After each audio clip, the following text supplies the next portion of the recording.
Hey man, how's it going? Pretty good. How are you doing, man? Yeah, thank you for coming. It's been a long time. We've talked about this a little bit, and now it's finally with our schedules lined up. Yeah, we're doing some collab content.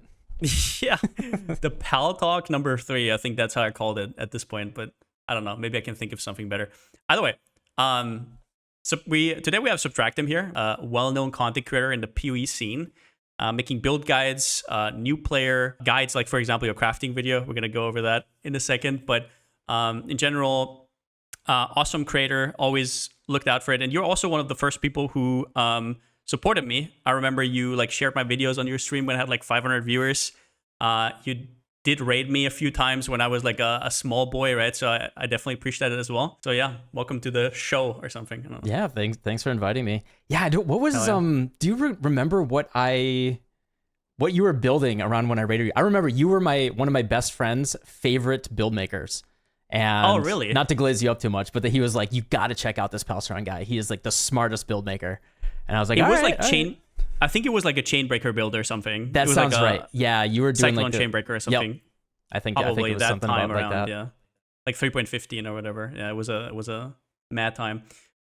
So you had an interesting venture this league. You played in a group for the first time, right? How did that go? Give us kind of like give us your rundown. It's not the best league to start that, but what was the vibe? It's interesting. I mean, from a player perspective, yeah. I mean, it's there's two different very different perspectives that we can look at this.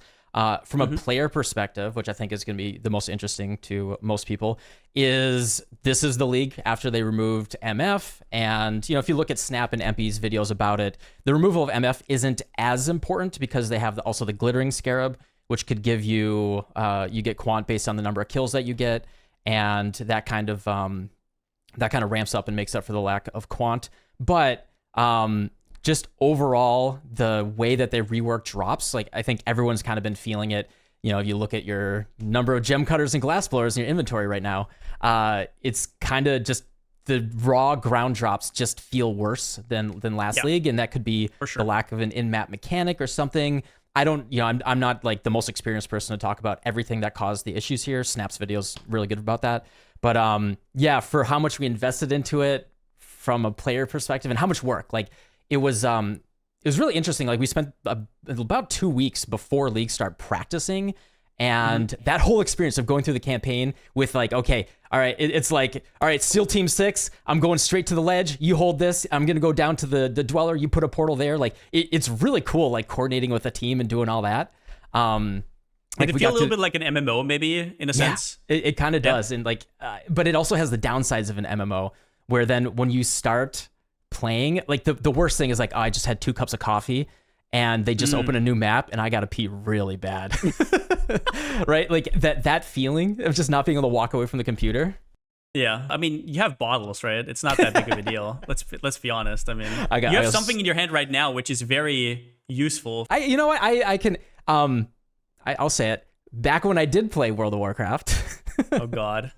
I was a different time. I was 22 years old, and we were fighting. I think it was Golemag, and our off tank had just died on Golemag in Molten Core. And I was the number 1 DPS. I was the mage. I was the undead mage. I had to keep going, and I had my macro doing my frostbolts, and I had to pee really bad, and I had a glass on my desk, and you do what you got to do, and you got. It is what it is. South Park was not wrong.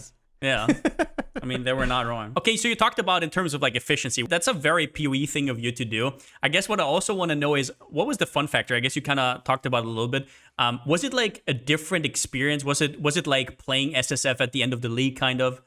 Would you do it again at the start of the league? Yeah, again, from a player perspective. So the content creator perspective, I'll just say is it was wholly terrible. Negative. It was just so negative. So, because you can't interact with chat, right? You just... Yeah. Chat hates it. Yeah. Yes, on League Start, I had 150 viewers on League Start. Yeah. They hate it that much. Yeah. I remember I played with Woody, right? Which should be a huge draw. I played with him Torchlight, and I had less than half of the viewers I normally have on Torchlight League Start. I remember that exactly. And we were vibing off, right? It's just your chat wants to interact with you, so I totally get that. But in terms of fun levels, because of the work that you have to put in, The fun really is directly tied to how good the loot is. Oh man. Right? And the loot was so bad that we actually we had a lot of like tough discussions with the group where we called it on, I think, Tuesday. So we only did we had a really rough start. Saturday, like one person had a family emergency, and then Sunday we had to like get him back up to snuff. So it basically wasn't until Sunday night to Monday morning when we were actually able to start doing group play. And then when we started doing it, we did the exact same, like we were in contact, like Bazooka Tank, MP, those guys were really, really helpful. Like they were giving us strats. We were doing the same stuff they were doing, but just not as good because they have so much experience. Nice. Same strats. In the end, we played a grand total of, I don't know, 100 hours or something. And we came out with like 20 divines each. That was our split. Like the loot was so bad. And like, even if you look at MP's group, they only were decently profitable. I think they all made it out with an average. They averaged like 3.5 divines profit per hour. We averaged like 0.5. And they only averaged it because one person on their team got a hate forge from their Atlas runner, from their map runner in King's March. They got a hate forge. No kidding, on like Saturday. And then they had, I think, like 2 mage bloods and a headhunter or something drop. And that was most of their money. Like they actually would have been exactly where we were if they didn't have that. We only had 1 T0 drop, and it was the what was it? It was like Beano's quality. It was like one of those really crappy T0s. And so that's the main thing, is you're struggling with the engine. The game's crashing nonstop. Like people are randomly dying because the game just can't handle it. We had to everyone was at like 50% scale doing like 1270 by 720 resolution. And we all had to go to predictive instead of lockstep so it didn't crash. Yeah, that's it looks so bad. The game's crashing, people are randomly dying, and then there's no loot. And you're just looking at a bunch of blessed orbs and transmutes on the screen, and you're just like, why am I doing this? I could make more doing, expedition. Meanwhile, you get like hate comments about printing so much currency and killing the experience for everybody else and killing the economy or whatever. Yep. Oh, yeah. Weird. So and then from a content creator side, it just on stream, people just really don't like it. They can't engage. They want to ask you questions about your league start and just chat and stuff. And I'm sitting there in Discord with 6 other people trying to coordinate and all that. And just in a different content creator space, like this is a weird thing, is just PoE content and communities are just very singular and different in how they interact. Whereas you look at you look at Northern Lion or Ludwig or any of those guys, they're on Discord with their friends most of the time, actually. Most content creators actually don't really talk to chat. Whereas PoE, they're more like a TV show. Exactly. Yeah. And that's PoE is a lot PoE. more intimate. Yeah, for sure. Yeah. Oh yeah, we get real intimate. Either way, so when I look at your league starters, talking about your league starters, I see kind of a pattern. You like to play stuff like Bane, Fire Trap, so a lot of dot builds. Can you kind of walk me through what you like about, for example, your Bane league starter right here?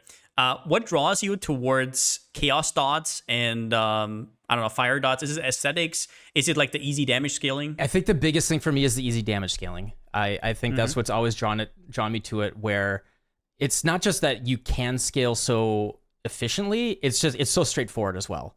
So, with Chaos dot, it's gem levels and damage over time and increased damage. That's that's basically the only way to scale it. And then, make sure you have Wither. Same thing with Ignite. It's like fire dot multi, increased fire damage, and gem levels.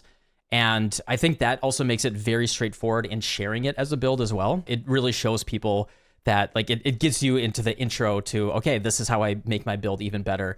And it allows you to, I don't know, it makes it a simple template for people to put together. And as someone who likes to share builds, that's I don't know, I find that really pleasant, because then we can talk more about the other mechanics and how you play it and all that, which I think is something that's not really talked about very much. Is just okay, yes, this is how the build scales, this is the stuff that goes into it, but how do you actually play it? Which buttons do you press and when? And I have a very mechanical game background. I come from RTS games, first person shooters, fighting games, and I love the mechanical aspect of things. And I think that's something that's so de-emphasized in PoE, but it's there. We just don't talk about it. Something I definitely hear there is something you talk about with it has less scaling vectors like dot builds do, but that's also less chance to fuck something up, right? Basically. So that's why it's a lot more approachable for people. And that's something I think about all the time as well. What happens if people screw that up? It's I don't know, you don't go for Freezing Moon Pantheon. If somebody screws up their boots and doesn't have the 100% ailment avoid, they are gonna die to freeze, right? So might as well still tell them that they're gonna take the Pantheon. And the same is true for damage scaling, right? So you can forget a few damage over time multi rolls, but in general, you're gonna do fine with like Fire Trap or Bane or whatever. Yeah, it's just like probably my second favorite thing in a lot of the time has often been like cast on crit. Like my first build guide ever shared was a cast on crit build. And that's like such a big jump in complexity. And I think especially like the number of times that I've shared cast on crit builds, and you know, I made an entire video on, hey, this is, you know, you have to get your attack rate up, your hit chance, your crit chance, your spell crit chance, then you do your crit multi, like, and then you got to get your power charges, and then you're scaling AoE or whatever. Like, there's so many more factors that go into it. Your cooldown recovery rate, especially, like, so many factors go into scaling something like cast on crit. Like, it's one of my favorite archetypes in the game, but it's so beginner unfriendly in general. And especially when you're onboarding someone to the game, it's just like, you know, I just would never push someone towards a build like that, despite how much I like those archetypes. Or even if you have like temporary attack speed buffs and you have to explain them, that's not good because you need a certain amount of attack speed all the time. It's like, yeah. But let's be honest, your reasoning for cast and crit is just you want to do the cats MTX, right? Every single time. It's just your excuse to. I have so many videos that say like cats on crit or cats while channeling or anything, and those videos do really well. Yep. People love it. I mean, it's great. I love it. It looks MTX. cool. Yeah, it definitely looks cool. What's your approach for like endgame builds? Like once you get out of your Leaguestarter, what are you looking for? Like you talked about cast and crit. The theme I kind of see is comfiness, right? Like not targeting, not pressing too many buttons. Yep. I think that's a really good way to put it. Is I always talk about I say utility a lot, functionality. Like the build that I'm playing right now, like I took Lacerate Gladiator. And the biggest problem with it when I played it was just like using Lacerate only to clear feels awful. And a thing that some people were doing is they were using Shield Charge. And I thought, like, I looked at some of the, I wasn't the only person to do this, but I also was just like looking at the damage efficiency of skills. And I saw Leap Slam of Groundbreaking as like, well, let me look at it right now. It's got 688% effectiveness of added damage. And it has a base AoE of like 2.5 meters. Yeah, 2.5 meters. It's also a bunny hop, though, to be fair. It's a bunny hop. So yeah. I'm using Shield Charge into Frostblink. Like the way that I always move my characters is like, you know, Shield Charge or Leap Slam into Frostblink. And that's just like my comfort is like that dual movement. And then I'll like Leap Slam once or twice to do like an AoE bleed pop. And then I'll keep moving forward with that. But anyway, like that's usually what I do is reminds me of your Frostblink stuff, right? Like you really like that, right? Dealing damage with your movement skill while even on Leaguestarters. That's usually something I try on endgame builds once you have the currency for it, but you just kind of throw in a foiling sometimes, right? Just for clear. Exactly. And like, when I like the Frostblink build actually came from me playing Crangled League, where I chose like the Crangled Raider, and the tree just kept giving me like Fire Dot multi. It also gave me like trap throwing speed and stuff. So, you know, Fire Trap's been just known as like a really high efficiency skill for a long time. And yeah, I was using Frostblink, and I noticed that my Frostblink, because I also got Shaper Flames on Raider in Kringle League, and I noticed that my Frostblink was killing packs with like really, really cleanly. And then I put it in a 4-link, and it was clearing packs even better. And that's like kind of where the build came from. And it felt so good. But there's also the mechanical component of you have to Frostblink properly. And that's actually a thing that's like the number one like pitfall of builds like that is like there's actually like if you miss it, and like, then people complain about missing. Yeah, now we have Frostblink of Wintry Blast, which a lot of people also put that in like a 4-link because it is surprisingly a lot of damage. Yeah. So and it just feels really good to I just love like your Shield Charge Ignite build from I love that build. Man. I love that build. It was so fun. It might be back this league, honestly. Yeah, it's a great build. It's just defensively, just nowadays as an elementalist, like what are you doing? Like, I'm so happy. Like when I saw the changes and the removal of all that Fizz taken as, I'm like, Witch is dead to me, man. I'm like, I still don't know. I'm still using armor on right side builds, and people ask me, why would you do that after the determ change? And I'm just like, what else am I supposed to do? You have to do it even more. Yeah, there's no other choice. Yeah. It's like you have to do the same thing, but more and for less, basically. That's what you have to do. Yeah. It's rough. The mitigation on right side builds is so awkward right now. And Fizz Taken As was definitely a band-aid, and I wasn't in love with it, but now they just didn't leave them with anything else. Now it's just weird. Mahuk Zotl nerf also didn't help, honestly, because on a lot of right side builds, especially on Pathfinders, you could kind of fix it, and you could still, if Mahuk Zotl was still the same, it would still be good. But the Valpact rework was really rough for that. It just now killed that shield. Yeah, it's a 20C shield now.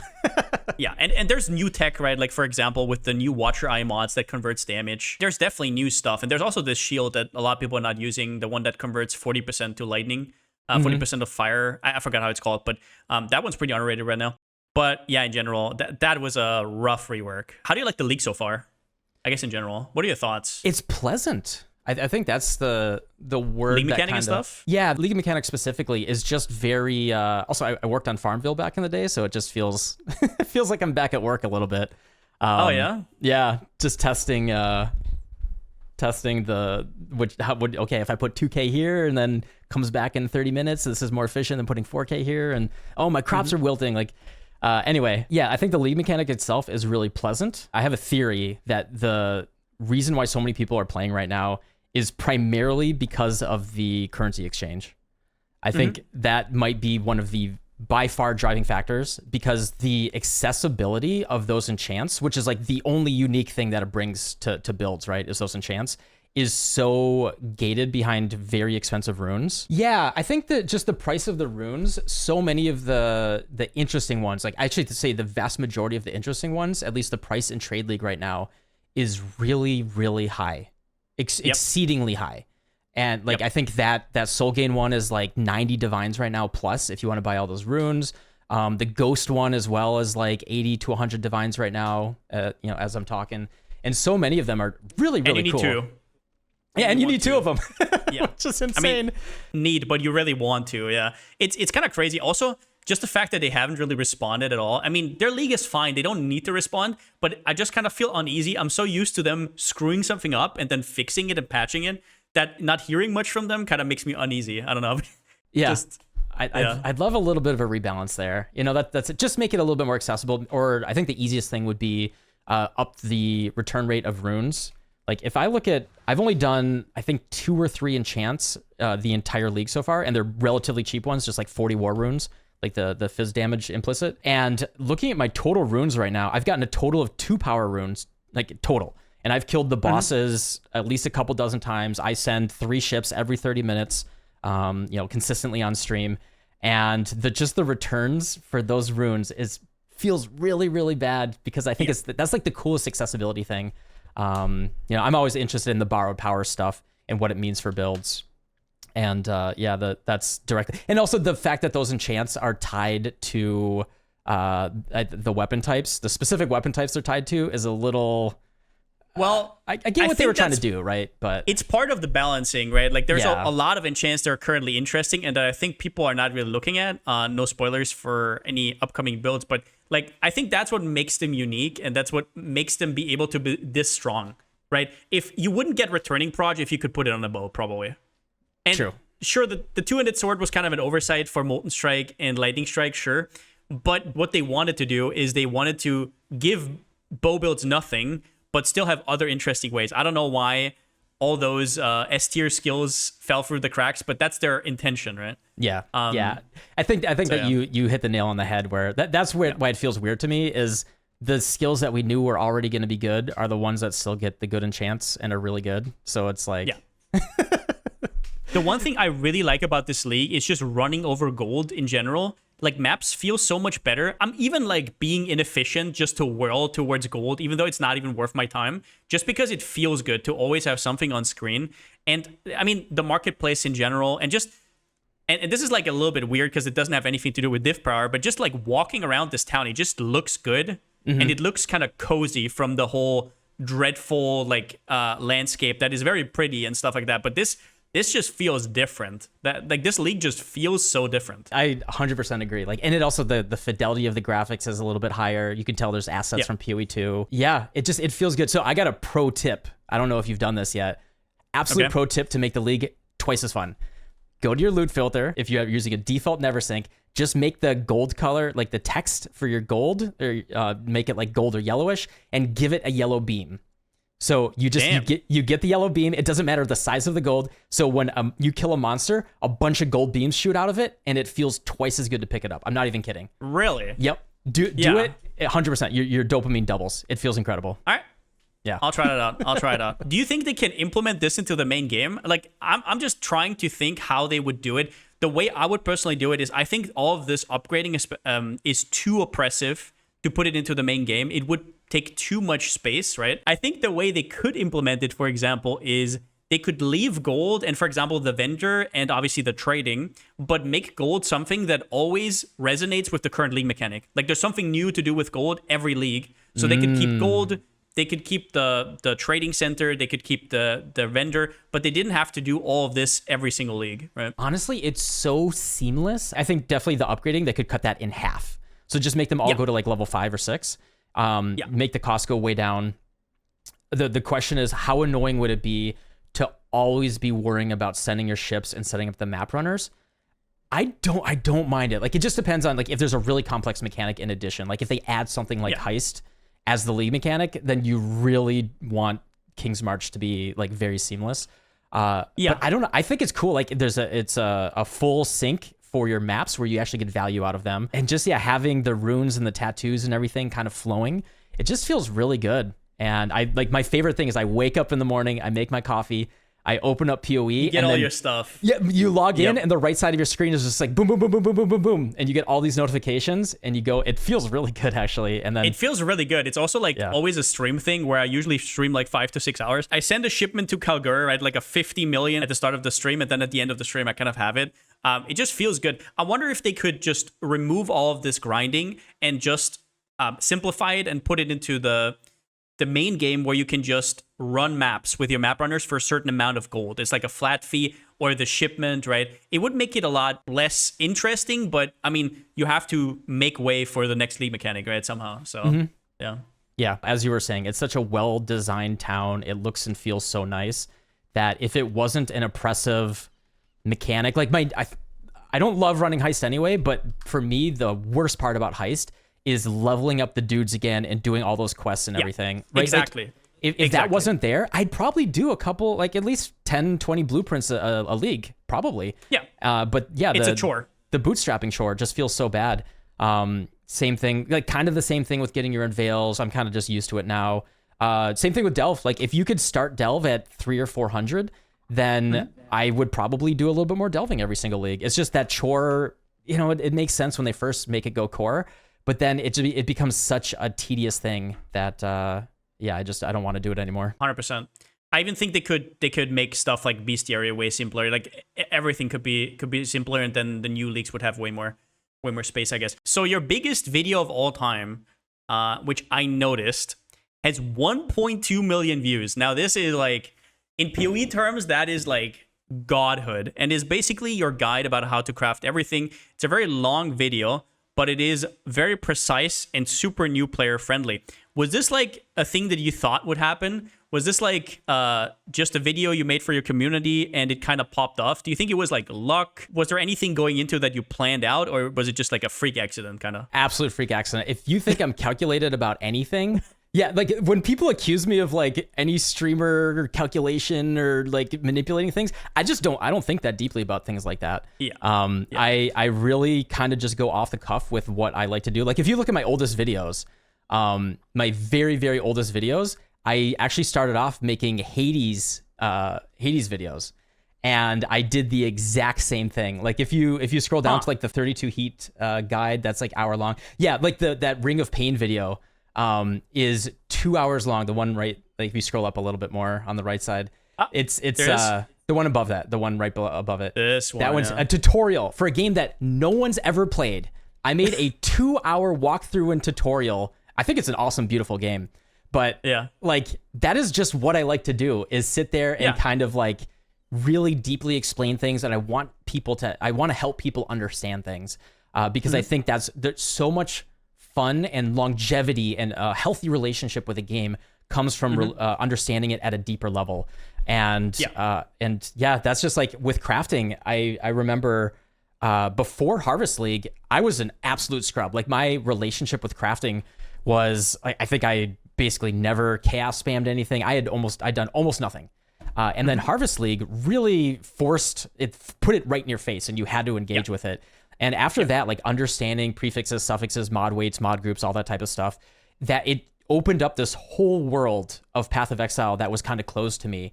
And I was just like, oh my God, this is such a beautiful, well implemented aspect of this game that there's so much out there. There's so much out there, and people are just not engaging with it. Like it's so many people still, even people that have been around for a while, they're just like, I have never crafted anything or whatever. And one of my favorite things still, like that video still gets like 5 to 10K views a week, like still. Crazy. 3 years later. Yeah. And like I love a new person comes in chat and they're like, I watched your crafting video and here's a pair of boots that I made and here's an axe that I made.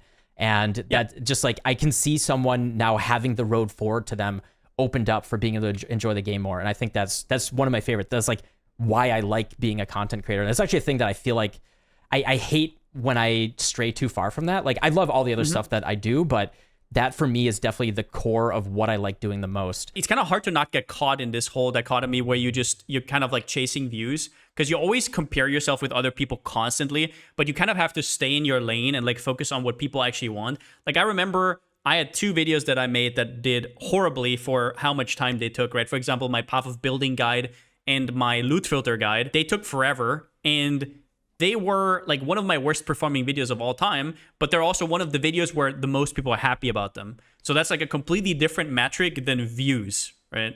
Like just catching views doesn't really do anything. It doesn't build a community. So it's interesting that you say that. So you don't pride yourself on just necessarily this crafting guide, but the way you handled this guide. And it's still, you like that this is the content you like to make and it did well, right? Because very often you have videos where you're like, I don't know why this did well, and I don't know if I feel comfortable about it, right? Kind of. Oh, yeah. Like the daily throwaway videos, I never feel awesome about. And it actually feels even worse when they do really well, because I'm just like, oh, I don't want to make this. And I hate that I'm getting rewarded for making something I don't like. And I definitely... Did you ever have this with update videos? I used to do like day 1, day 2, day 3, day 4, day 5 Leaguestarter videos, and I just kind of like stopped doing that, because if I don't have anything to say on day 3, I just don't make a day 3. You'll notice I didn't do that the past league either. Yeah. It's just not. I don't find it as interesting. Like wait until your build guide is good enough, and then I'll like pin the comment with an updated PoB or something if there's more in there, but. Exactly. I don't try to like milk it or anything. It's just it's not as interesting, and I really like, as you can see, like I like making like the big chunky stuff. The other thing that I like doing is sometimes doing like funny skits and like satirical stuff that I've also I did that a lot more in the past. And got a little bit of Zizaran in you. Yeah. I would go like really hard editing this stuff and doing like I would be a whole character for a whole video and like tell jokes the whole time. I used to do that more in the past, but yeah. It's that's the type of content that I really like. I have like a betrayal guide, an expedition guide, stuff like that, and it's big projects, right? Kind of where at the end you look at it and you can be kind of proud, instead of just like these flavor of the month shit videos, right? Where you like 2 weeks later you're like, why did I make this? Even I don't even know. Yeah, and I'll usually wait until like the betrayal guide I think came out 2 years after betrayal was in the game, because I kind of waited until I truly understood it at a deep level. And yeah, it feels good. Like my expedition guide, I edited that video for 9 hours. Like, damn.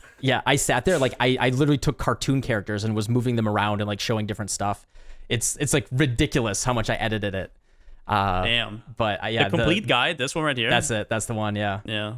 So like it's got like full like cartoon characters moving around, and yeah. Yeah, that's crazy. It's really, really, really deep. But yeah, stuff like that, because like that's the videos. I want to make the content that is also something that I would want to consume. And the videos that I'm usually watching at night are often like more video essay type of stuff, like really interesting. What's the name of the channel? There's a channel that actually got more popular because the drama from like XQC and Hassan like walking away from their computer and watching it was the one about the JFK assassination.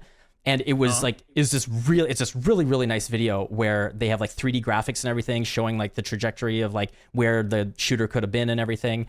And like really, really high quality type of documentary stuff. And I think there's definitely room for that in PoE, and it's a thing that I want to make more of. But yeah, like as you said, like I was doing PoB guides actually. Like I tried a couple of them, and they did like we're talking like abysmal, 2K views, 5K views at most, right? I made that video. You know how you can see where people skip to and stuff like that. Everybody skipped to how to import a character. The end, right? It's like nobody cares, and it's understandable. And this is often like where I kind of have to stop. Like I often get a little bit jaded about that because I know people don't have as much time to play than me. So for them to put hours and hours into it and watch like these huge guides is not really a thing you want to. But then on the other hand, you like PoE is one of those games where you just throw on a video and play in the background. Like people tell me this all the time. They just put my video in the background and they just play themselves. So it's also not that big of a deal, but you want to value people's time. So you still have to make it efficient in a way. Yep. But I guess long doesn't necessarily mean inefficient, right? Yeah, there's so much knowledge and information that you can get across in PoE as long as you're not, padding it with. So it'd actually be like hard to efficiently pad it because there's so much that you need to say. Yeah, that's true. Well, in general, thank you for coming, man. I think you're a really positive force in the PoE community. I really like your stuff. I think your party play was quite interesting because it's the first time I kind of saw somebody party play who's a little bit more casual. I mean, at least compared to MP and stuff like that. So it was really cool to get an insight into that as well. But yeah, thank you for coming, man. Yeah, no, thanks for the invite. It was fun. It's nice to talk to someone. That's not chat. Yeah. All right, man. See you around. All right. Yeah, see you. Bye.